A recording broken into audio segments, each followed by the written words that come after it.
Jess is my dog. Like, I love her for sure. Like, I love everybody from Baltimore, right?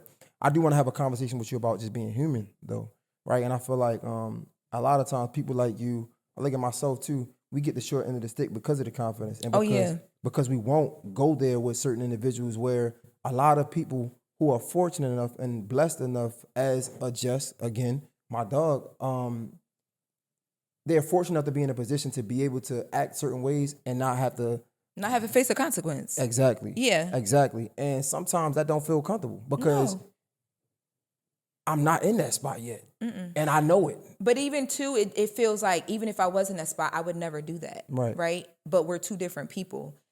And before you go though, I'm sorry. Go ahead. In that moment though, that has to, like, does that ever hit you? Like, that has to hurt though. It don't hurt because at the end of the day, it's business. And I also, what I kept reminding myself was, if I have to leave the Breakfast Club and this never gets to the quality product I know it can be if we can figure this out, I've done enough within these last 6 months. I'm not worried about nothing. Like, I did it.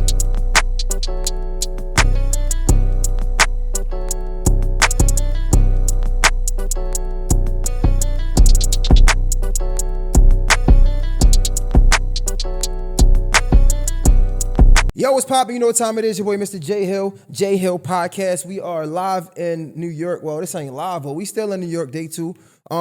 Special guest to my left, man. This young lady is a HBCU graduate. She's a true journalist, one that we don't see too many true journalists in today's internet society. We don't see too many of them. Super dope individual, now on her Breakfast Club. It's so many more accolades. I mean, she used to be with TMZ. I mean, and you know, I love the story. She worked her way from the bottom, doing the minimal things, having people, like, you know what I'm saying, get people on a buses, things like that, and then all the way up to, I think she was even like she got, I forgot the name of it, but like she got up there, senior news producer. We got Miss Loren Lorosa in the building. How you feeling? Hey y'all, I feel good. Yeah, I feel really good. It's good to have you here. I appreciate you for taking some time out your day to sit down with me. Yes. It means a lot. You've been going crazy. Mm-hmm. You are like smoking right now. Non-stop. I'm literally right now running off for 2 hours of sleep. Damn. Yes. Do you even have the capacity to do this? I'm here, so we're going to do it. We're going to do it. We're going to get it done. And I told myself today that I'm going to stop doing things like this, like the whole 2 hours of sleep thing. Not happening no more. Okay. All right. Yeah. Because we need the best Loren Lorosa. 100%. But I think it's a thing of, everything's happening, everything's moving. So you want to make sure that you don't mismanage or miss an opportunity or, those type of things. But I told myself my flight was canceled last night, like after midnight. Mm-hmm. And then I had to be back at Breakfast Club by 5:30 a.m. this morning. And I was like, you know what? You're going to stop thinking of things as you missing anything, because if you can't do 200% in one place, everything else is going to fill it. So you got to be good, especially Breakfast Club that's what's making everything go. So when I show up there, I got to be able to show up. First half of the morning, I was like, whew, what is happening? Like my mind was just like this, because I was just running on fumes and I had to like gather myself. So it was a lesson. Like I was talking to myself all morning, like, all right, we're not doing this again. We're not doing this again. Boom, boom, boom, boom, boom. But I'm grateful. Scale of 1 to 10, you can't say 5 or 7. Where would you rate yourself? How you feel? As far as like just how... Period. I'm at a 10. I feel good. Even though I'm tired, I feel good because I'm like in the midst of all of that, I'm getting up every single day and getting to do what I've dreamed of doing my whole life and what I've been doing for a while, but like at such a different level. And I feel, even right now, I was just telling you before we started, like this last month has been such a month of growth for me. Like I've had to hire people on my team. I've had to like think of myself as talent, but like really think of myself as a talent that is also a business and an entity, and just shift my mind around things. And that has been such a blessing, even though in real time I'm like figuring it out. So I'm at a 10. Like I cannot complain. I couldn't be more happy. And like it's like a gratitude thing. Like I'm grateful for everything that's happening. Do you really feel like that, or is it that's how you're supposed to feel? No, I really feel like that. Like I think for me, like I've been preparing for things to like cut through for a really, really long time. Like I've been working really, really hard for a really, really long time So now that I'm in this space of like I've worked jobs I've hated. Like when I say hated, I mean like dreading to go to work every single day. Did not want to be there, did not care for the people. And I kept those jobs for years at a time because I had things I had to do. So to be able to get up every single day and love, like, I mean, there's not a day where I wake up where I'm just like, ugh. Like even when things were crazy, even at Breakfast Club when things were crazy, I still was like, man, but like I'm walking into the Breakfast Club every day. You know what I'm saying? Like I'm really at a 10, and I'm not a person that like if something's wrong, you gonna like I can eat it, but you gonna feel it. Like you gonna feel it on me. I feel like right now my mom is healthy. That was a journey for us. My grandmother's healthy. My brother is healthy. My niece is good. Financially, I'm doing well. I'm in a really, really good place. You know, I hear that, and it's like the first thing I think about is like, because there's times where when we're not really in the best place, but we have to make it look like we're in the best place because it will affect the work. And if we don't show our gratitude, because again, we come from the bottom, right? Yeah. Like we wasn't fortunate enough to grow up in a family where our people are rich or famous, and you know we work our way to the top. So even in the eyes of God, I was just having this conversation. It's like if I don't show my gratitude, if I'm not grateful, then I can lose all of this tomorrow. But at the same time, we are human, and that's why I ask you, like, do you really feel that way? Or is that how you're supposed to feel? But my relationship with God isn't predicated on like, oh my God, I can't complain. Like I've been through so much in my life, and all I had was God in that. And I mean, good, bad. I done made bad decisions. I didn't, things that I've had to be like, all right, okay, I hear you. I'm not going to do that again. When things weren't good, that I know right now that it's okay if I was to say, yo, I don't like this. Yo, I don't want to do this. Yo, I'm not feeling this. Like that was the conversation in the airport at 2 a.m. I had with myself yesterday. Like, Loren, you are not at this space that you're in right now. Things are going to happen for you because that's just what's supposed to happen for you. Like your life is favored. So you don't ever have to say you're okay when you're not okay. You don't ever have to get on a plane when you don't want to get on a plane. Take an opportunity because you're scared that if you don't take it, opportunity 1, opportunity 2 isn't going to come. You don't have to do that. You're doing what you're supposed to be doing. You're being guided the way you're supposed to be guided. And because of that, you do what makes sense and what feels good and what feels rested and what fills you up, because right now you have the option to do that. And that's where I'm at. You said you had that conversation with yourself last night. Well, this morning, 2:00 in the morning, yes. Right? But when did that hit you and you finally understood that? I think 2:00 this morning. Really? I had that conversation with myself often in this space that I'm in right now because there's so much going on. I've had to multiple times take steps back. I was telling you this off camera, but when I started my podcast, them first 2 weeks, I was doing like 4 shows, including my podcast. And I was like, nah, I got it. I'm cool. Like what? I can't turn down BET. I can't this, I can't that. And I got to keep doing the podcast. I got it. You know what I mean? I got to show up. I was showing up, but like, it was like, what is happening? Like, am I even really here? I'm like drained. You know what I'm saying? So in that moment, I told myself it, but this morning, I don't know. I just have these conversations with myself a lot. This morning was like really like okay, you've been here before. This isn't a new space. You can't blame anybody but yourself about how you're going to have to get through your day tomorrow feeling, as far as like me not feeling as rested as I should, knowing how rested I need to feel in order to operate where I need to operate, because you've had this conversation with yourself. So either you going to realize what's happening right now, or you're going to keep ending up back here and watch how it affects everything around you. And I was like, I bet. Like, I'm not doing that again, because the conversations I've had with myself have already told me and showed me when I don't admit when I'm not feeling something, or admit where I end up at, and how it does, make everything else in work suffer. And I can't afford that, right? So this morning I was like, but you're doing it again. So what's up? And I was like, you know what? I'm not doing that no more. I heard you. Like, this is like, it's now. Like right now I gotta be like, no, that doesn't serve me, and it's not going to work out for me as talent, as a producer. Like looking at myself as talent for real, I'll be like, okay. And that's what I was going to ask. Like, how do you see that? A lot of times when we have visions, we can almost see it in our mind before anybody else can see it. Yeah. When we talk about what is the chapter? Matthew 1:11. Like just talking about faith is the things that's haven't been seen. Hebrews 11:1, right? Y'all gotta go off scripture. No, so like we talk about that because we talk about that all the time. But a lot of times when you have faith in yourself, when you have just like our faith in God, nobody can see it, and you can't even explain it to somebody else because they can't even fathom it. But you can see it. Yeah.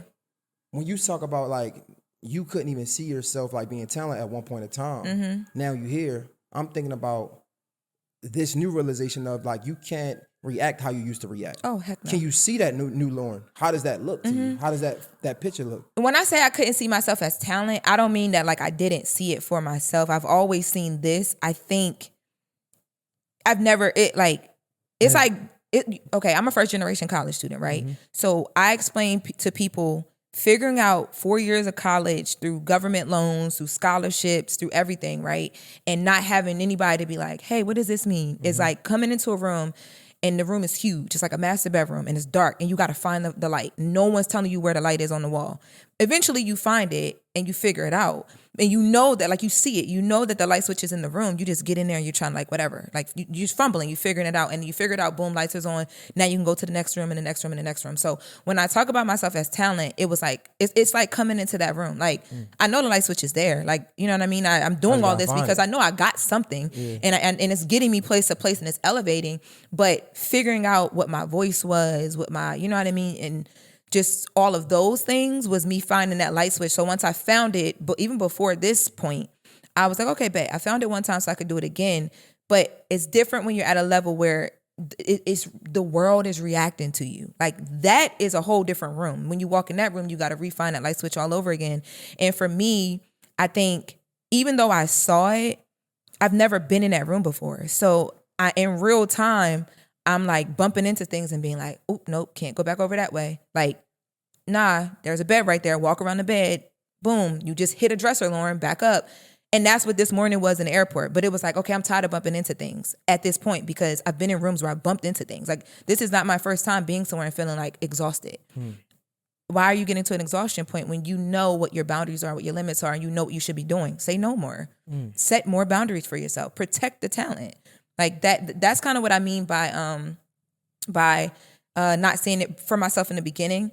But to answer your question, being able to see it and being able to tell people about it and being able to know it when it's not tangible and it's not a thing, I just think that that's like a spiritual thing. And I was raised to, I don't know, I was just raised that way. It's just always been, for me, it's like, okay, if I want something, it's possible. My mom was like that. My mom raised us to be that way. And then I've just always had this relationship with God. Like I'm older now, so I know how to communicate it better and don't sound crazy.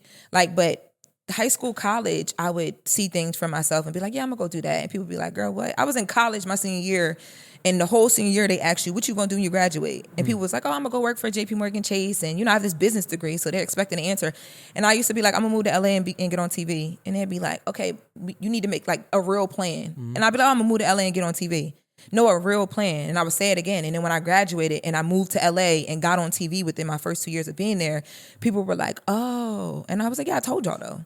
Like, you know what I'm saying? So it's been there. It's just figuring it out on different levels is what I mean. And that can get tough.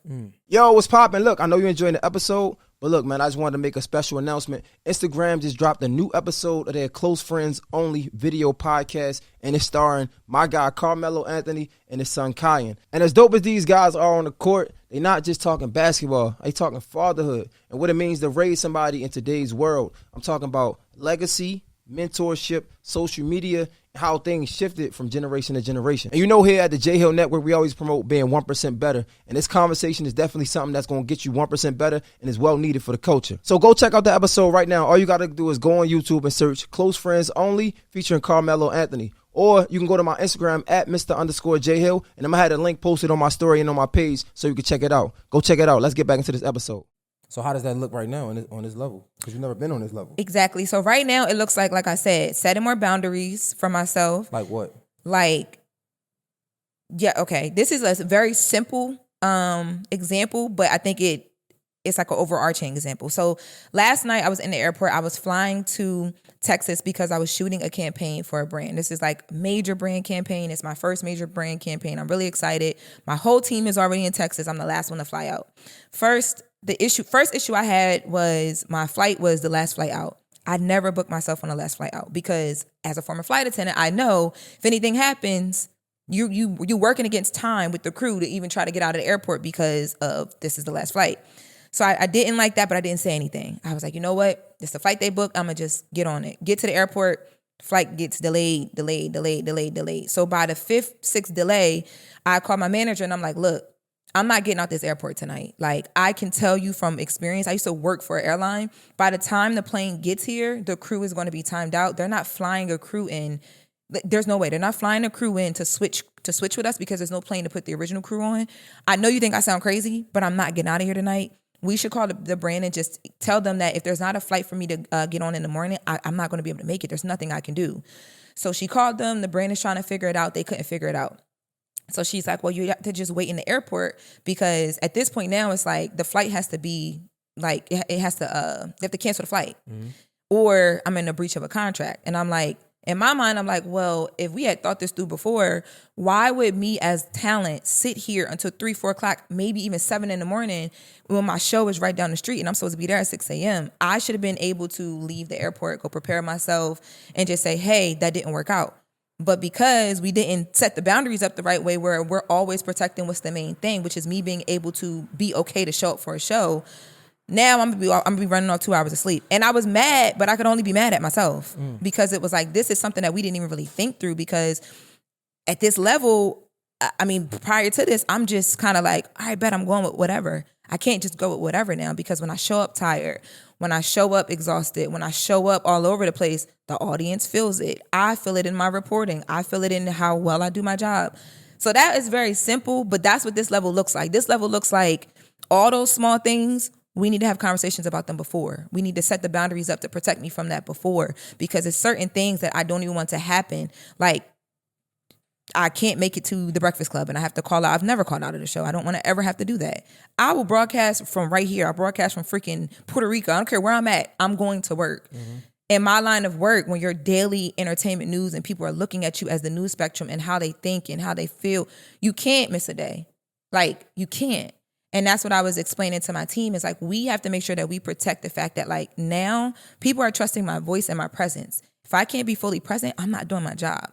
So that's what this space is right now that I'm in. It's like, I have to be fully present and I have to do everything mentally and physically to make sure that that's good. So that means get the business right, get the team right, get the energy right, say no to things when we need to.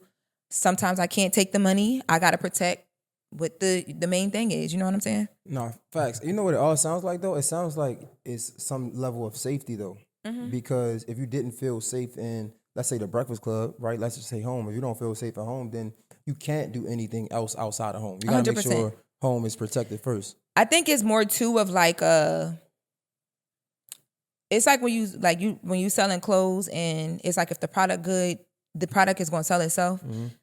I'm always thinking about keeping the product good. So like my job and what I do is so tedious. It's like detail oriented.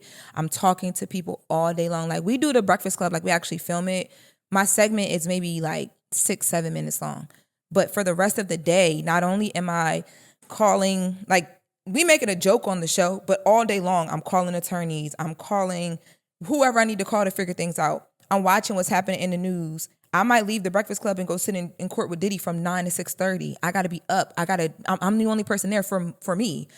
There's so much that if I'm not properly prepped, I can miss that I have to be properly prepped. So I think it's not even like a safety thing. It's just like you can, if you play basketball, you're not going on the court injured. It just doesn't happen. So why would I put myself in a line of anything that can come and injure me when I can prevent that? Period. Like Wendy, you think about Wendy Williams in her show. I mean, it was to her detriment to an extent, and I would never do it to the point where it's risking my actual health. I wouldn't do that. But Wendy Williams showed up to her show every single day. Ellen showed up to her show every single day. Like that's just how this world works. You know, it's funny in my mind, right? The question I was gonna ask you was like, it sounds exhausting. It can get exhausting, right? And you go to Wendy Williams, you're like, I wouldn't do it. It's not funny. So I wouldn't do it to the detriment of my health. Yeah. And like you never know until this time. And my question right before you said that was like, what do you do outside of this? Like, who is Loren outside of this? Because it seems like this is just you. Yeah, it's so crazy because I'm just discovering that now too. Because this has become so exhausting and so strenuous, I'm beginning to learn what I do outside of this. Because before this moment, everything about me was fighting to get me to this moment. So I'm figuring it out. Like what it's been though has been like easy stuff. Like this weekend, Mother's Day weekend, I'm going home and just gonna be with my family, and I'm off the grid. Unless God forbid, but unless like I don't know, the president dies or something like that, I'm off the grid. It's gonna be very light stuff. I've started to like pre-plan content where things are gonna go up. I schedule content as well, but these are things that I'm teaching myself because I didn't have hobbies outside of this. My hobby was trying to get to this. Right. Trying to, you know what I mean? So now I'm learning that. I don't really know, to answer your question. A lot of it though is social. So it's like family, friends, like people who don't care about none of this stuff. That's what I revert to when I need that like that breather. Like, okay, let's go. Me and my friends take a trip. Me and my cousins might just literally just go eat crabs this weekend, play cards, like something real regular. But I crave and I yearn to do those things now because every single day is this, like all the podcasts and the Breakfast Club and like all of the things and the stuff. It sounds so familiar to me, right? And it's like, for me, I think it's normal because I'm a man. Like, that's what I'm supposed to do. And I hear it come from a woman, it's like, damn, like, you're not supposed to be doing that. And I be wondering, like... But what I'm supposed to be doing? Because how else would it go? How else would it work if I wasn't doing it? It wouldn't. I'm with you. You see what I mean? Like, when I say I'm with you, it's just... Now I'm just thinking, like, how do you navigate that in being a woman? Because I'm pretty sure I'm not the only one to think it. And then just because I think it, I'm pretty sure there's so many people that think it but act on it. And now they treat you differently. Now, like, you got people trying to hold you down because they don't want you to pass them, right? We see that in general, right? Yeah. Like, people try to gatekeep. Like, people treat you differently because, like, they see you grind. They see you might be after their spot. I haven't felt that though. I haven't felt that. And if it is happening, it hasn't stopped anything. But I haven't felt that directly. But I think the hardest thing with being a woman and doing what I'm doing that I'm starting to realize is like I've been thinking like, all right, when I get married and I have kids, I want to be the mom that my mom was to me, where like we doing dinner time at the same time and homework time. And I'm like, just prepare the nanny. Just prepare the... Oh, no. I set up my whole life. I'm going to have a house staff. You know, like even before I knew how intense this was and that I was going to need it. But I do want to be active. Like I look at like Charlamagne, Envy, Jess, like they're active in their kids' lives. Like, but they've been parenting for a while. But like, you know, they like dance dads after Breakfast Club and on the weekends. And I'm like, yo, I schedule weekends just to sleep and watch TV and not answer my phone. How do you leave here and go to a dance competition for 3 days in Florida and then be back here at 5 a.m.? So like, that's what I think about as a woman, is just like, not, oh my God, you shouldn't have to do all that because like there could be a man in your life, but more so of like, when I do get to that point, what is slowing down going to look like? Or is it slowing down, or is it just balanced? Like, what is that? Because how? I just think it's a level of like contentment. And it's like, it's really hard for me to have this conversation because everything I want to say it. Nah, it's just, I believe it and I hear it, but I'm not even there yet, right? So we were just talking about this clip top conversation with Will Smith, right? And he was like, man, you know, you grind so hard to make it to a level of success just to get there and to see that that's not what happiness is. Yes. But you can't really tell a nigga that ain't been there. Like, you think that. So even when you talk about Charlamagne, Jess Hilarious, DJ Envy, the first thing I think about is, bro, these people who have been solidified in their position for a while, right? So they can do that because they know that I'm not going nowhere. Yeah. Charlamagne is already Charlamagne. Envy is already Envy. Just been just for a while now. You get what I'm trying to say? Whereas though you're grinding, I'm growing, and you're seeing the fruits of your labor pay off. So in my mind, it's like I want to tell you, like, nah, you can do that and you can be that person, but I'll be a hypocrite because I know that that's possible. Not right now, though. Right. Ain't no way in hell, okay? Forewarning, let me knock on wood. I'm gonna take a shot when I leave here because ain't nothing coming about me no time soon. I can't afford it. I ain't talking babies, though. Oh, I'm talking about that. I'm talking about just the mental health aspect of it. Oh, yeah. Even when you say the first thing you said was like, I'm not going to do this to the detriment of my health, but you never know that. You don't know that. Well, the only reason why I think I have a good grip on that is because when I was at TMZ, my mom got sick. We found out that she had stage 4 cancer in her lung and it spread to her brain. So I took about 2 years kind of working from home, and then I had to take the time off completely because I was in that space of, oh, I'm not going to do this to detriment my health, but I didn't know what detriment of my health was until I started like being places and I would just pass out because I was dehydrated and I was so stressed and I wasn't eating and I was like, I felt like I've been through that like period of like, you are literally physically your body's falling apart because you have so much on you that I know what it kind of feels like to be there. So that's why, like, when I feel myself getting there, like this morning at the airport, I was like, I don't like this feeling because I've been there. So with me experiencing that time of like, ooh, you're not okay physically, mentally, like that's a very dark space to be in, preparing for your parent to potentially, cancer is like such an unsure thing.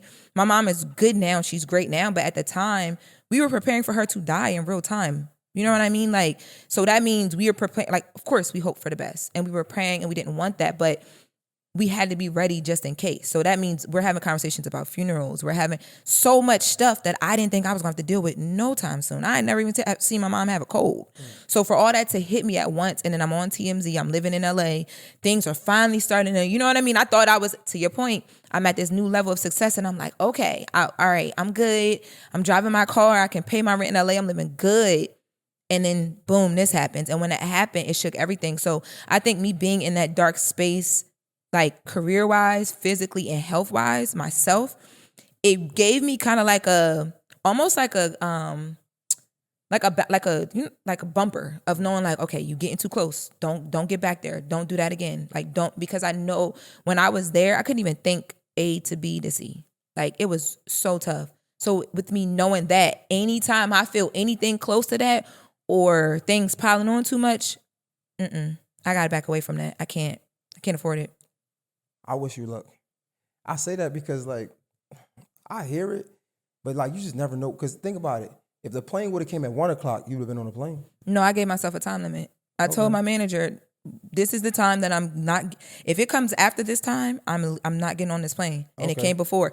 I'm trying to tell you, I appreciate it, but I'm trying to tell you, like, and the thing is that, and I think that's why people, like, and getting to meet me have begun to kind of gravitate toward, like, you know, just my story, and like I share a lot of stuff, but I've always been like this. But I think now people, you know, they know me now, so they're starting to see it. But like people are starting to gravitate toward me because it's like, I don't know, like in real time, I think they're seeing like what it's like to go through the things and kind of like learn in real time, but like be prepared for something because of what you've been through. Like I've been through a lot of things before this moment, and I've done a lot of things before this moment.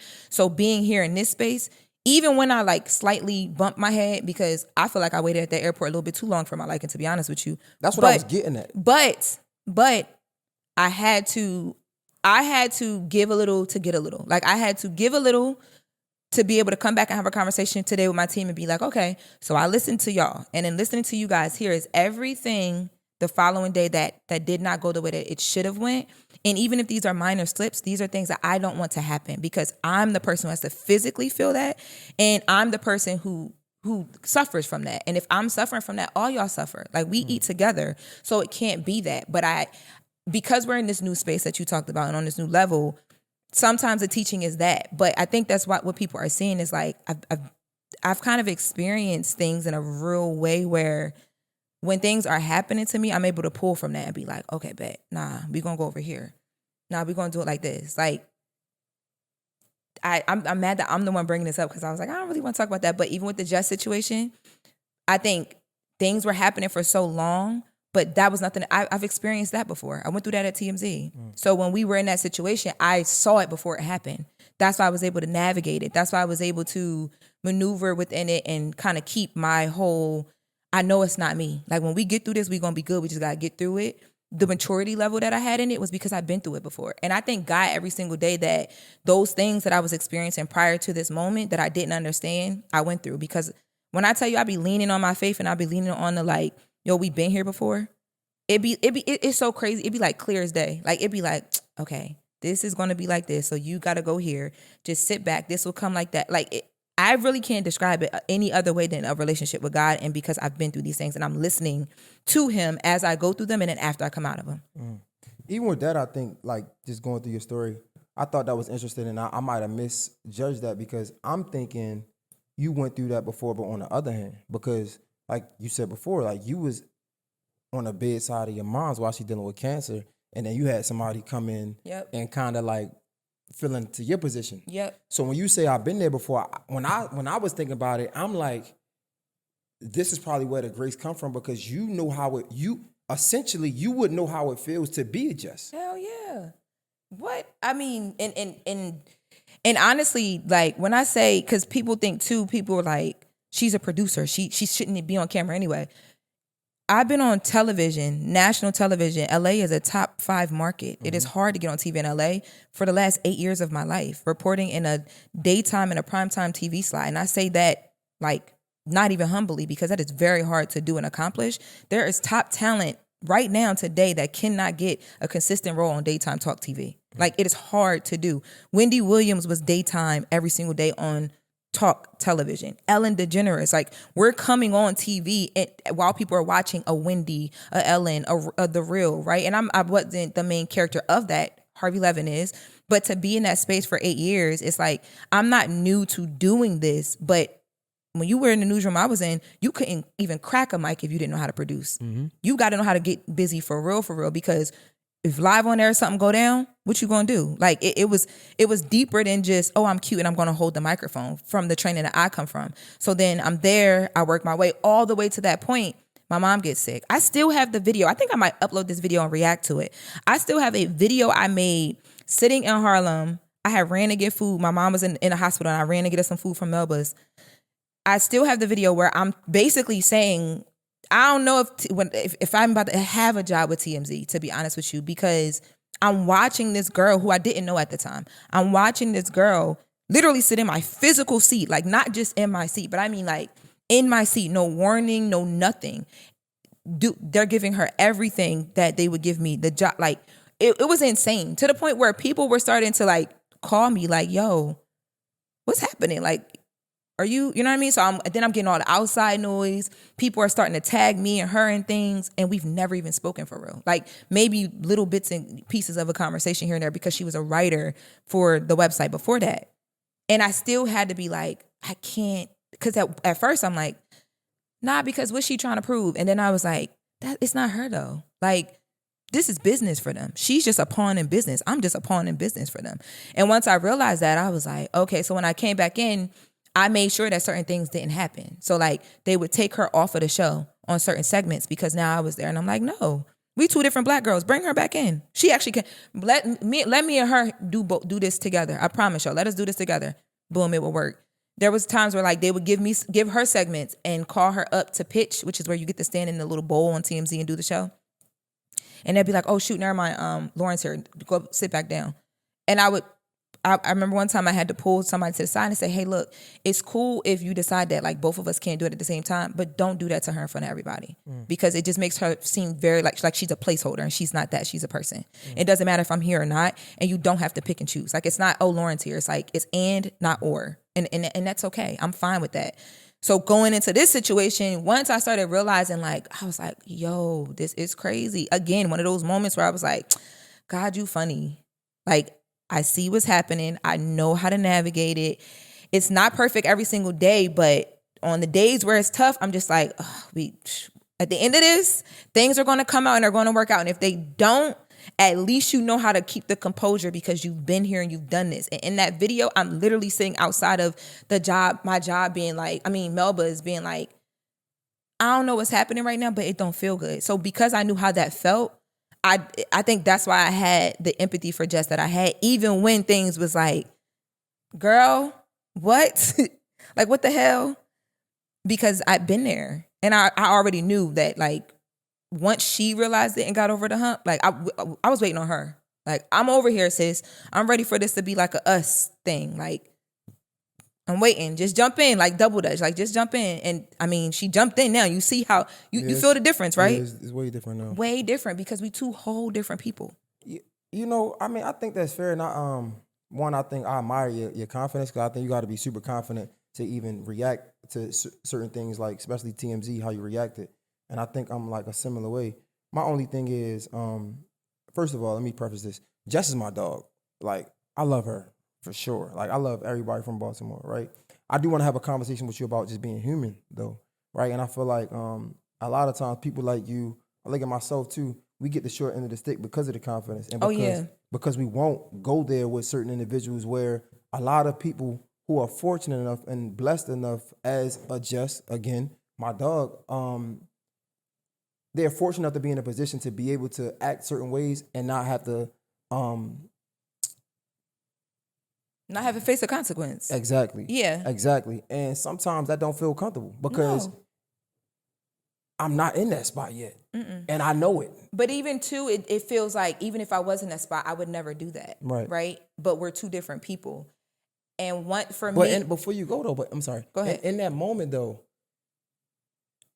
that has to, like, does that ever hit you? Like, that has to hurt though. It don't hurt because at the end of the day, it's business. And what I kept reminding myself was, if I have to leave the Breakfast Club and this never gets to the quality product I know it can be if we can figure this out, I've done enough within these last 6 months. I'm not worried about nothing. Like I did it. Like, I'm here. People at this point, because another thing too is, like, when you get in this, it's like I was gonna say a moment of stillness, but sometimes more than a moment. Sometimes it may be a month, maybe a year. When you've gone through a real period of stillness, and I've been through a couple of them. When my mom got sick, when I first left my job, and I was trying to figure out what the heck did I just do and what am I going to do next. During the Breakfast Club situation, like when Jess came back and like we were trying to figure the whole thing out, for me, I'm going through this moment of stillness of just like, okay, I'm going to play my position, because at the end of the day, I care about the team and the product as a whole. And even if I leave, I still appreciate the opportunity that was granted, because I didn't have to be at the Breakfast Club for as long as I was there, right? But also, while I'm waiting, I'm getting phone calls. I mean, I'm getting calls for real, because people are not seeing me on air. So they like, yo, we got this job. Yo, you want to come down here and do your own show? Yo, would you move here? Boom, we'll give you a show, syndicate you in 2 markets, 4 markets. So I'm already knowing, like, God got me. I'm going to be okay. This is where I want to be. And I feel like strategy-wise and just brand-wise and just, they're the biggest. And I've always gone for the biggest. I moved to LA and got on TMZ. I didn't move to LA and go become a local news girl. I could have, but I didn't. I've always gone for like what I wanted, because I feel like I operate at the top of things. And I want to be with the people who are operating like that so I can just get sharper. So Breakfast Club was it for me. If I'm going to do radio, I want to be at the Breakfast Club. But if it didn't work out, I knew I was going to be okay. I wasn't worried about that. I think it was more so of, what was the time limit? How long was it going to take for me to figure out, okay, am I still waiting for this to be okay? Or am I going like, go over here and figure these things out over here and just be like, yo, I really appreciate y'all, but I'm going to go do my thing. That's dope. I love that.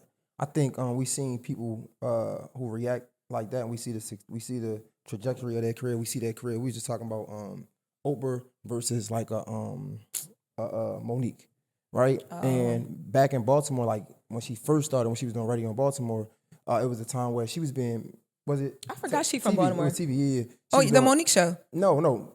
Oh, before that, like a local, before she got to the MoNique show. MoNique is from Baltimore. Yeah, but I'm saying when Oprah was in Baltimore, so Oprah worked in Baltimore, like in the beginning of her career, right? And you can go look this up. She was, I think, mistreated or some unfairness, but I don't know if it's a man or something like that. Yeah, general manager, but she never spoke on it, right? And I think it's because she understood, I don't want to say her place, but whatever reason, she never spoke on it, right? You have that side of it. And then you have another side of it where somebody is mistreating, I think, of MoNique, but you speak on it and you see how it can hurt your career. I think it depends though, too, because like, I think it's how you go about it. Like, I think in both situations, like I spoke about it. Like I had several conversations with many people as this all was happening. It wasn't public. I just didn't go public about it. And the reason why I didn't was because I respect everybody. I respect Charlamagne a lot. I respect Envy a lot. I respect Jess. I respect her. Like, to me, it was just like this is a in-house thing. I don't care what the house looked like from the outside. I'm not going outside talking about our business. Like, that's just not happening. So I wasn't going to go public with it. But I don't think Jess's career was hurt by her going on Instagram Live. And I think it's because, like, and just comparing, like, the two, I feel like when I think about MoNique and the things that I've heard her say publicly, it's like, these are things that even if the apologies and things that she's asked for were given, I don't even know if that would be enough for her. It seems like at this point, there's more. I don't know what she wants per se. I don't agree. I think it would have been enough. I think sometimes some people, that's all we want is to be acknowledged. All we want is to be treated fairly. You know what I'm saying? When I say enough, I don't mean, okay, I say sorry to you and now we can be cool. Her and Lee Daniels have proved that can happen. What I mean is not everybody is going to treat you how you should be treated. Facts. And every single time that happens, what's she going to do? What's she doing to Oprah right now? You can't, and that's what I'm saying. It's like you get to a certain point where it's just like for instance, Jess went live. That's how she got her you know what I mean? And we had conversations and everything. Now we are where we are. I don't know if Jess would go live again, but I know that she has learned a lot from how she handled the situation and what the outcome was, the positive things that came from it, how she felt, you know what I mean? Because I think two people saw that situation. Number one, they thought it was fake and it wasn't. Number two, they forget that we're people. So there's real feelings. Her feelings were hurt. That's why she went live. That's why she, you know what I'm saying? And I think you learn in those situations where your feelings are affected of, I don't want to feel like this again. And I think her now, there would be a lot more that would happen before she would even have to go live. So that wouldn't even have to happen because she's learned and she's grown from that because she's serious about her career and where she wants to go. The MoNique situation, I don't know if, I feel like I wouldn't be surprised if she's went on a whole nother rampage with a whole nother group of people and a whole nother team again, because that's just what she chooses to do. And I'm not mad at her for doing that, but I just don't want to compare the two because I look at Jess's situation a lot differently. No, I'm not even comparing Jess and MoNique. I'm comparing more so like Oprah and MoNique, whereas though like to you and Jess, I feel like whereas though Oprah, she kept quiet more than one time, right? And she was able to like enjoy the fruits of her labor from it. Whereas though we see people like MoNique, or women like MoNique, she speak up and it's like, damn, we kind of like throw her to the side. You get what I'm trying to say? And like, I don't know, me personally. You feel like Jess was thrown to the side? No, I don't think Jess was thrown to the side. I was complimenting your resilience of not saying anything. I was really complimenting you, comparing you to Oprah. Like you see how Oprah didn't say anything, she rose to the top. You ain't say anything, you rose to the top. Me personally, like, I don't think I would, like, I don't know. I don't know if I react that well. I don't know if I had that much resolve. You know what I'm trying to say? Because again, but I'm on the other side, and that's what I'm really seeing. Like, I did radio. That's not for me. You know what I'm trying to say? Because I need ownership of my own things. Because I know it's things I want to say, it's things I want to do. Yeah. And with my ownership, I can do that. Nobody can tell me nothing. But I had to learn that. You know what I'm trying to say? But I also admire the person who can withstand the struggle. The politics. You get what I'm trying to say? Yeah. I respect that. Just because I can't do it don't mean I'm going to look down on somebody else. Before you did radio, the radio sessions you were telling me about, what did you do before that? How long did you do radio? I was hosting. So our story is kind of similar because I feel like you didn't want to do radio at first. You said you wanted to be like a celebrity or something, right? Yeah, but I guess I'm trying, because for me, I've always had to be involved. Like everything I've ever done involved politics. So, but even in that, I think I was just always a disruptor. Like I never, even when I was hosting, I hosted events. Niggas ain't pay me my money. We was fighting. Like this is not even like, and I'm not proud of it, but that's just who I had to sit back and I had to accept my role in society and just roll with the punches, because before that, I was hosting in the clubs, hosting step shows and things like that. When a nigga treated me fair, I exit myself out of that situation. I'm not in it. I don't need you. And if you think I need you, I'm going to build something else where I can show niggas that I can do it myself. Huh? What? Unfair. You meant unfair. You said fair. Oh, my bad. Yeah. So like, I'm never going to play the politics. Yeah. Never. See, for me, I've been there and been through all that, and I almost like my whole life had to change, or I wouldn't be sitting here with you right now. Like in a real way, like the things that I've been through and experienced, and shout out to the mentors I had in my life that like when I was, doing the dumb things that I was doing, even though I was talented and I was hosting and I was this and I was that, but I'm fighting and cops is coming to my school to lock me up, and like, you know what I mean? When I was getting into all of that, it just it didn't make sense. Like I knew that was only going to last for but so long. But when I decided to do things, I guess you would say like the right way or whatever, I was just like, okay, I had to work really hard to get to the person I am today. The resolve and the restraint that you see, and I don't even have it all the time, but I have it most of the time because I've had to work really, really hard, and I'm not letting anybody take me back to a place I don't want to go. Ever again. You just won't see it. And if you see it, you be like, yo, she must have really, really, really, really been pushed because she's worked so hard. I can't even believe that I'm seeing that. Period. Okay. And that's always been how I felt about anything. When I go through something, I'm in it and I'm looking around like, yo, let me look what this space is like. Let me feel it. Because once I get up out of here, I ain't coming back. Like, it's not happening. I don't have the time to circle back. I don't have the energy to, like, my whole thing with not even, just the Breakfast Club or whatever, but my whole thing in life is just like what I lend my time and my energy to is what consumes me and what controls me. So even playing the politics, I'm not really good at that politics stuff either. Like, people don't really like to hear the truth. I can't help but be honest a lot of times. It might be really cute and really sweet and might come with a red lip, but I'm really honest and people don't like that. A lot of times I just have to sit and say nothing, because if I say something, it'll probably put me in a really bad position, but I say nothing. And it's because I've been in places where I said things I didn't need to say, and I got it out and it felt good for the moment. Like, yo, I got it out. But in the longevity of it, it was not chess, it was checkers. And like, no one's ever, like, it's not happening. You're not taking me back to certain places. Just not doing it. And it's my personal choice to say I'm not doing it. And I stick to that. And it doesn't matter who a person is. Like, not even about a job. It can be personal life. It's just not happening. I'm like that in relationships too. Once I dip, I'm out. I'm going. I'm good. So what, it seems like listening to you seems so dope. It's like almost like you got it figured out almost. That's how it seems. I don't have it all figured out, but I know enough to know when I'm figuring things out what my like guidelines is, like what my overall itinerary is or syllabus. You know, like in the beginning of school they give you the syllabus. Like, I might not know everything, but I know the syllabus. Like, I know where I'm not going. I know what I'm not doing. And I know what my boundaries are and how much I'm willing to take in a situation. And even when I'm a little lenient, you know, and I kind of veer a little bit from the course, I know how to be like, all right, Loren, bring it on back. What spaces are you most lenient in your life right now that you might not want to be? In business. Like, that's my biggest thing right now is like, I want to do business in a way where I don't feel bad when I have to make like certain decisions. Like that, me and my best friend, we were just talking about that. Like, when growth happens in business, it's such a good thing because you like, yo, like, I've been really working, I've been consistent, and you feel it, and then boom, you making more money, you this, you that. But in order to keep that money coming, in order to keep that growth happening, sometimes you gotta like shake certain people, certain things, or get more disciplined, be more honest with yourself.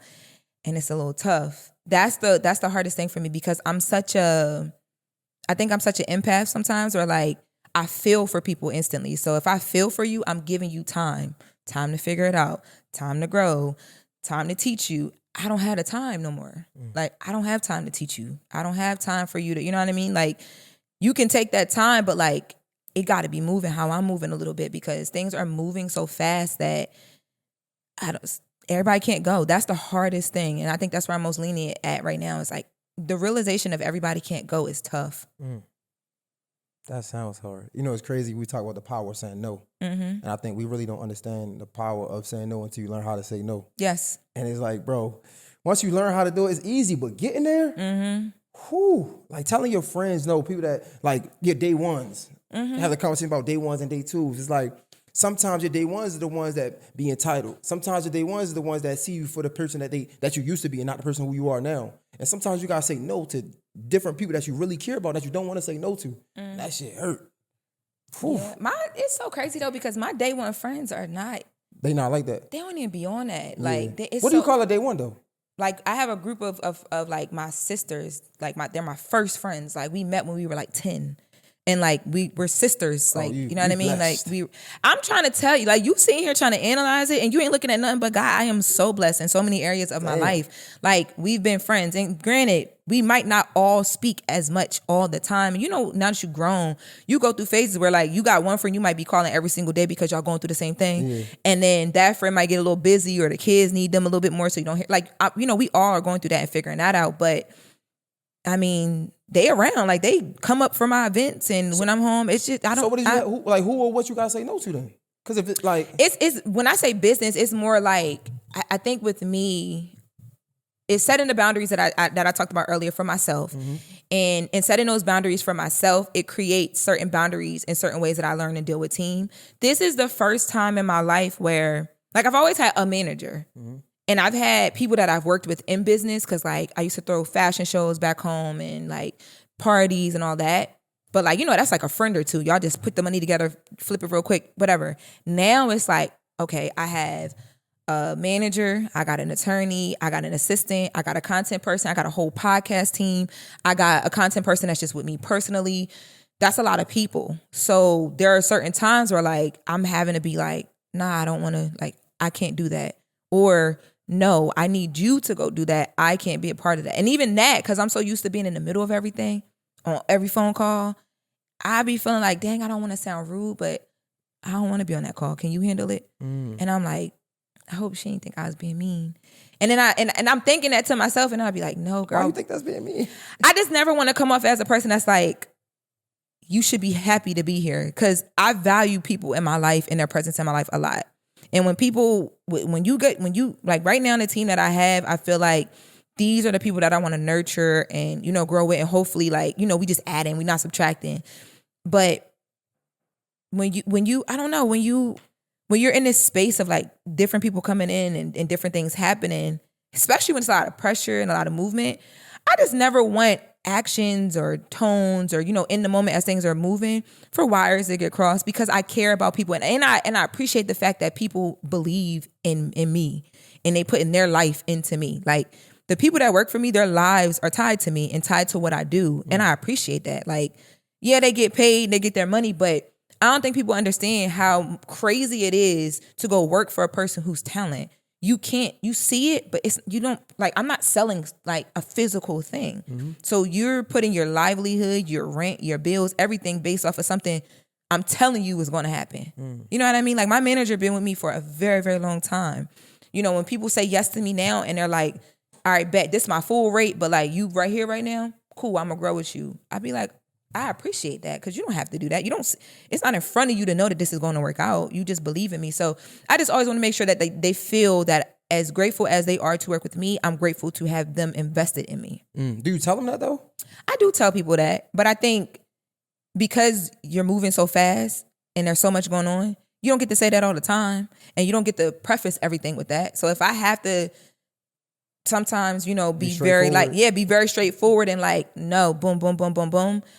I'm not like, I'm grateful for you in my life, but why would you do that? Like, it don't work out like that. Sometimes as like, I'm learning that line of like, I'm a business, and as the CEO of the business, it just be like that sometimes. When did you learn that? Because I feel like that's something that's just who I am. Like I be telling people, I'm gonna tell people no, but I'm gonna definitely preface it like, yo, look, bro, I really fuck with you. I really appreciate the idea, but we just can't do it like that. Whereas though you probably be like, nah, we ain't doing that right now. So move on to the next type of shit. It depends. I think I'm really personable though. I think I'm not ever going, like, I'm not the type of person that like, if I rub you the wrong way, you were looking to be rubbed the wrong way. Or you just, there's no way in an in-person interaction, I'm going to rub you the wrong way. Because even if I say, I am the friend that will say some things, you'd be like, what the, why you got to say that? But even then, it's still, I think my spirit, like, you can feel it's not coming from a bad place. It's like, funny. I was asking one of my friends that know you about this, because I just feel like, who know me? I'm not a couple people. You went to Del State. You said you was asking one of your friends that know me. Who you was asking? And what you was asking them? I was just asking some questions. I was asking Raven. Raven knows. Oh, okay. Yeah, that's my dog. Okay. That's my dog. So Raven actually gave me my start in radio. Okay. Yeah, so I was asking Raven because I was like, I feel like her life doesn't afford or allow her to be like soft, so to say. You know what I'm saying? Like, because you think about it, you worked at TMZ. Mm-hmm.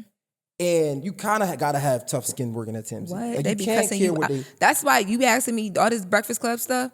I be like, man, call me when y'all done, or when y'all done being in your feelings, call me, because this is heaven compared to where I come from. Right. But even still, like even that is crazy, because like you've been TMZ, you had to go through that. And Breakfast Club, where I don't even think y'all don't even accept like what people like guests when they say they don't want to talk about stuff like that. Like y'all don't accept that, right? Mm-mm. So your whole career for so long is like getting to the shits. Yeah, like you can't really care about what people think to you, because that's your job.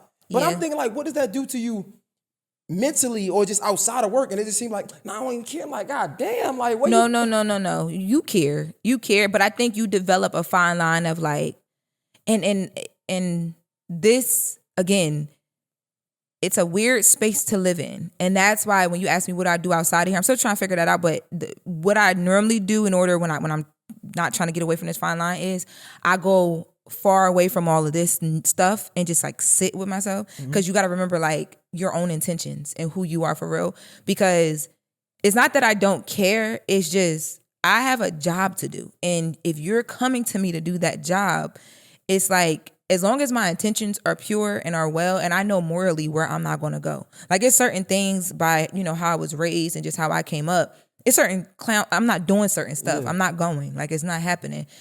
So because of that, and because I know what my intentions are, sometimes like Jess and them, they joke all the time on the show, like in interviews, like I'll say things a certain way, and if you hear, you probably like, damn. And it's like, I really don't even mean it like that. It's just how it came out.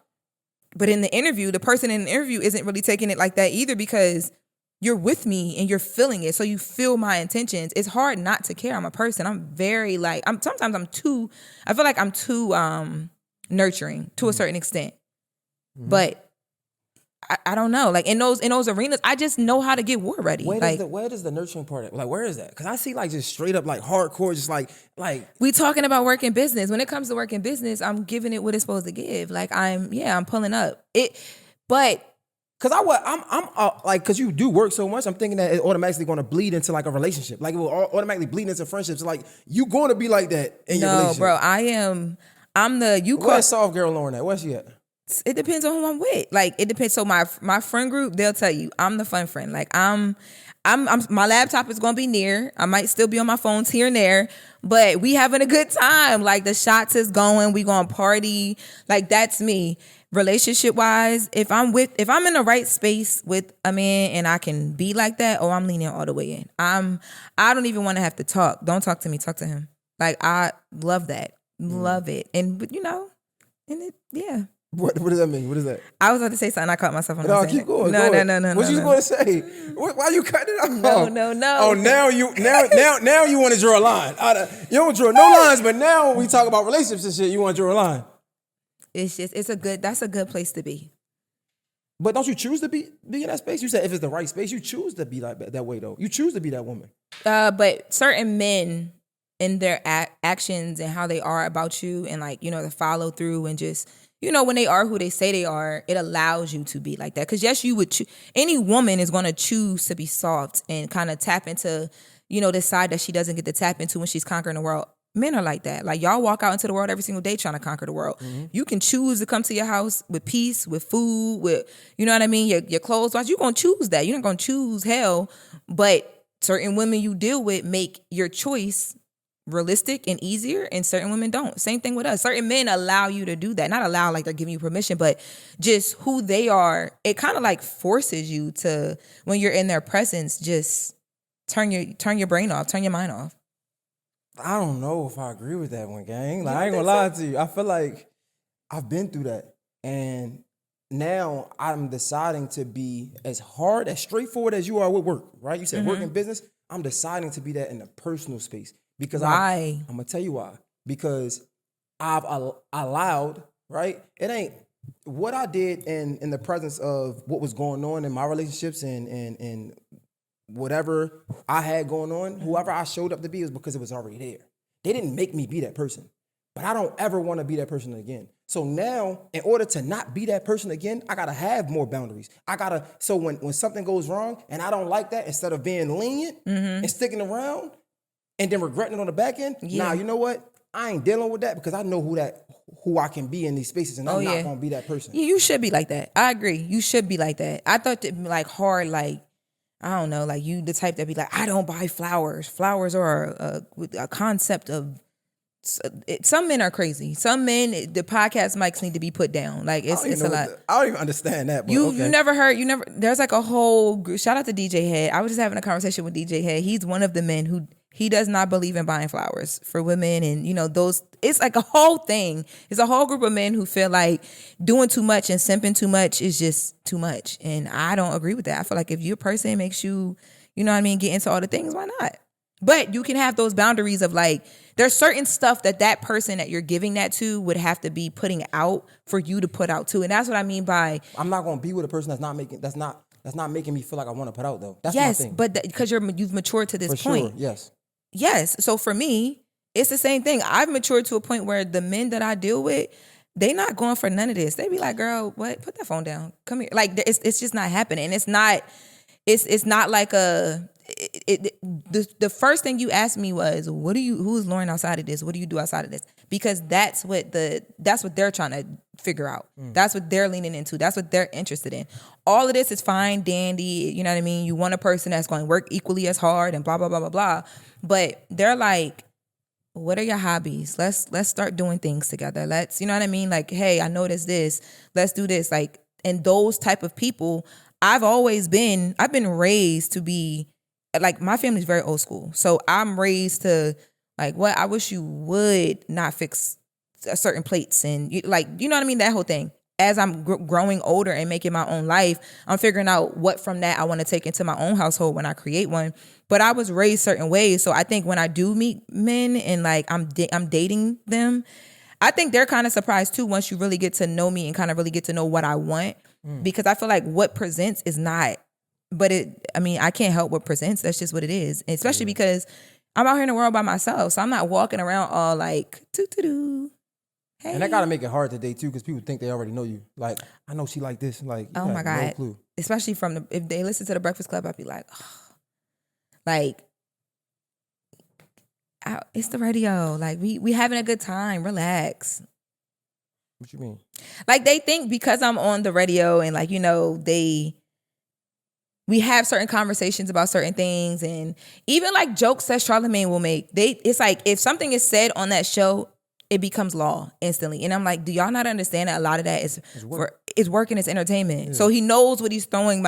People meet me and be like, oh my God, you're pretty and your hair is actually nice in person. I'd be like, what? But that's because all day long, Charlotte, you know what I mean? So when people meet me, literally, they're like, oh my God, you're nothing like what Charlamagne said you look like. And I'm like, what?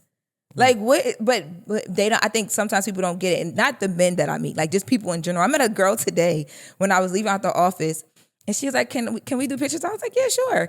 And she was like, record this video and tell Charlamagne. She was like, tell Charlamagne, you are gorgeous and your hair looks nice. I don't know what he be talking about. And I was like, thank you. But like, it's crazy because people really live by what they hear on the radio. So if we're ever talking about dating and they hear me say something pertaining to like a past situation or whatever, like now all of a sudden, like that's where I live and that's where I'm stuck at. So like who I was the summer when I first got on the Breakfast Club, it's not me today. So if I was outside having fun then, I might be ready to come inside and, you know what I mean, today. I'm going to let you go. I respect your time. I got two more things I want to talk about though. One thing it made me think about when you said the girl was talking about Charlamagne. It was a conversation that I thought was interesting that you have y'all didn't have the conversation, but I caught it. And it was the fact that you wear makeup every day on the Breakfast Club. Yes, for the most part. Do you feel like you have to do that? I think it's a part of my like polish, yeah. Like I come from the pageant world. So in the pageant world, it's like if you're on, you're on. Like it's makeup, it's all that. And modeling too. Like I'm not going in front of the camera with no makeup. That's it. Just work. Yeah, but like everyday life, like I'd be like, I can't wait to get out of here and take this stuff off and whatever. And honestly, even right before I go on camera, I'm normally walking around with no makeup. That's how Jess started. Jess saw me one day without makeup. And she was like, oh my God, you're so pretty. Why do you be wearing makeup? And I was like, because I'm on camera. Like, what do you mean? And she was like, start doing the show without makeup. And I was like, what? My phone has been going off this whole time. Hot commodity, man. You got a lot of shit going on. And she was like, start doing the show with no makeup. So like, there are days where like, I will do it. I'll be like, oh, Jess, I don't have on makeup today. And you probably can't even tell the difference, honestly, unless it's like lipstick or whatever. But it stood up to me. Maybe I just overanalyze it. I was wondering, I'm like, do she feel like she has to show up a certain way? Like, that's the first thing I thought. I'm like, do you feel like that? Do you feel like you gotta show up like this? You can't be yourself? Because, you know, like, sometimes you don't feel as concrete in your situation. But again, I don't know. I was curious. I don't know what your perception of me is. I don't have no perception of you. That's just of people. That's not a you thing. I do think that you have to show up a certain way, but I don't think that it's like I could have on no makeup and still show up as me. Right. And I'm not living and being anywhere where I can't show up as my full self. But do you understand that that's not me analyzing you thing? You know, it's people out there who show up every day as somebody that they don't want to be. Like they're tired. That's not me. But I'm saying you understand that there's people like that. Yeah, can't. Like the cloth that I come from is just like I don't even know. Like, to be honest with you, I really don't know how to do anything but be like how we were talking before we picked up the mics is how we talking right now. Like right. That's just, I don't know how to do anything else but that. Yes, but to answer your question, no. But I do think that there is a certain level of like, okay, lights, camera, action that I've learned in the last like year at being on the Breakfast Club from being around really big personalities and seeing it. But even them, you getting what you getting with them on or off camera. Right. You know what I'm saying? But like, I can take the makeup off and still be cute. Okay. The last thing I was gonna say, I love your onboarding of the Breakfast Club.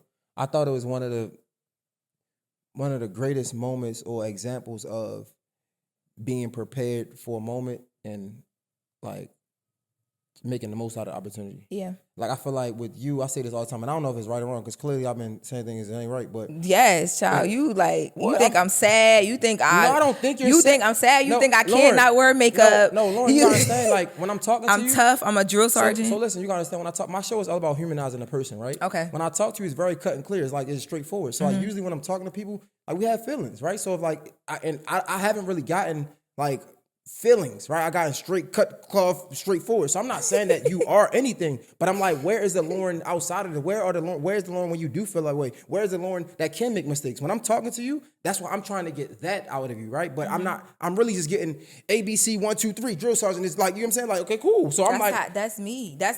And I'm making mistakes while I'm doing all that, by the way. I'm making mistakes. But I'm trying to hear about I'm the taking mistakes. I wanna shots. hear what you learned. You ain't asked me that. If you Okay. ain't asked me, I ain't. Okay, cool.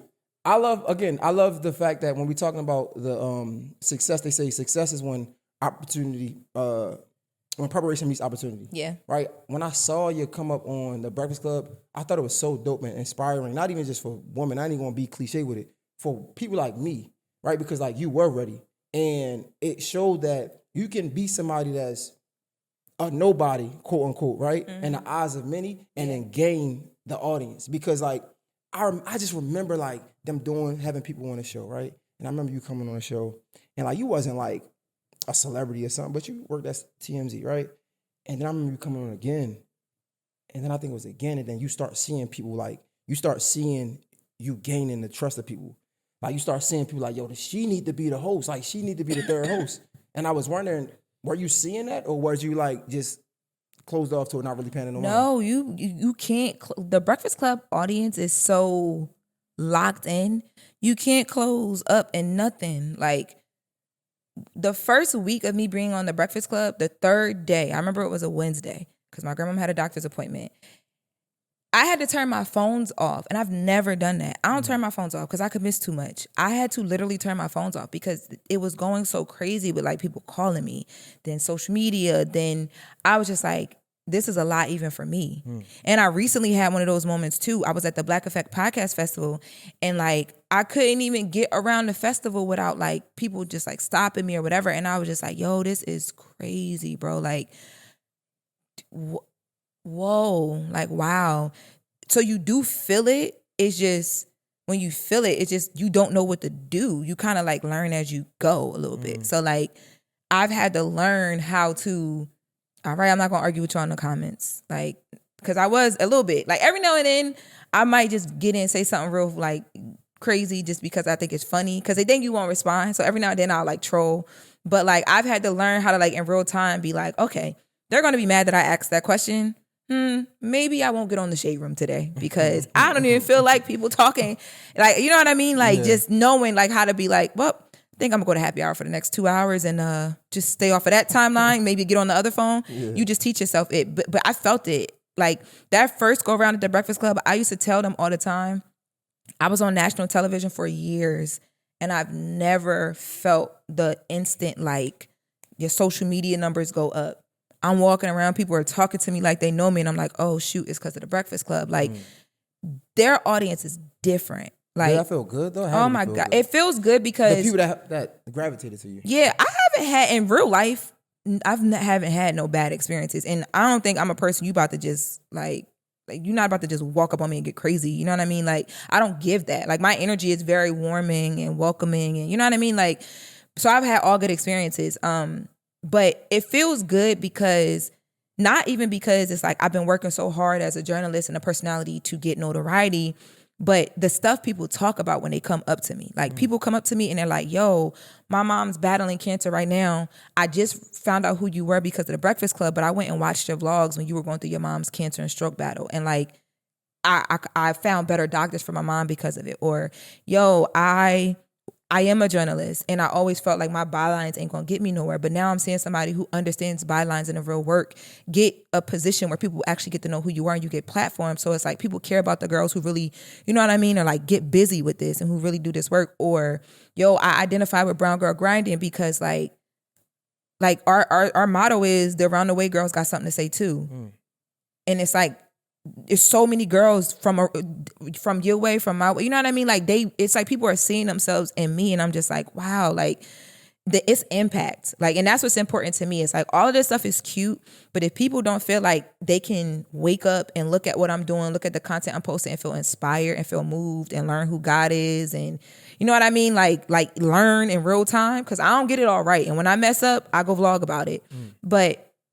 That's the stuff that people like, the journalism stuff, yes. But that stuff, when people come to me and talk about that, I be like, man, this is what it's supposed to be about. Like, impact is like making people feel a way that makes them get up and go do something, go change the world, go chase a dream, go get better, go get healthy, go, you know what I mean? Like, that be so real to me. And it be touching me because I just be like, when I started out doing all of this, I just wanted to be able to pay my rent. And that's what I love about your grind too, man. Like, I was able to see the interview on the bench with Jermaine Dupri, probably got like 700 views or something like that, right? Mm-hmm. But the fact that I could see that, and another part is like, you were a producer. Like, again, I worked with Alex, like damn near my best friend. He was my producer at first, and he didn't want to be on camera, right? And like and again, I'm never going to say like for Black women, nah, like you inspire people, right? Because you see your story, and it's like, yo, this is somebody who was a producer. She understood what production is. She understood the job of it. She did it well, and now she's flourishing on camera, and people, she's getting the love that she always deserved, right? So like, I think that's super special. I think like, man, you got my respect. So I don't know what you think. I think because I don't. I'm joking I don't know what the hell you you. think, because I'm like, I love the grind, man. Not for real though. On some serious shit. Before you even let's put a date on it. Before the Jess thing, right? I was looking at that when you were just coming on to guest host, right? I'm looking at the YouTube. I'm like, yo, who is this chick before this? Like, what's she been doing? But it's all documented. Like, it's all on YouTube. It's all I've been vlogging forever, because, again, I be wanting to create real-time stance of, like, all right, like, when I leave here, I'm going to go sit and vlog, because the realizations I've been having these last 2 weeks, I'm like, I got to talk to somebody. I've been talking to God, but, like, I want to talk to people. Somebody else going through this.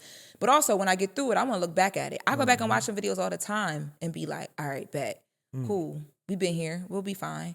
Like, you know what I mean? Like, I've been vlogging everything for years now.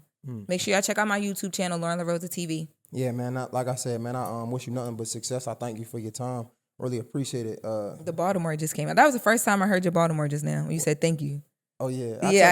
I tell people all the time, it's like, people be like, say do. I'm like, bro, you ain't going to really hear it until I'm talking fast, saying like the most weird word, like maneuver or something like that. Yeah, because this whole time you did not sound Baltimore. You said thank you. I thank you for your time. I was like, oh. What you like? Challenging my gangster, like I'm really from the city. No. I believe you eat crabs. It's all right. Because you said crabs, I'm like, nigga, you don't even eat crabs. Like, Delaware, yes we do. Delaware eats crabs. Yes we do. I love crabs. I can sit and eat crabs all day long. I feel like it's nothing in Delaware. I know everybody from Delaware gonna be like, yeah, you crazy. Like, Wilmington is a time.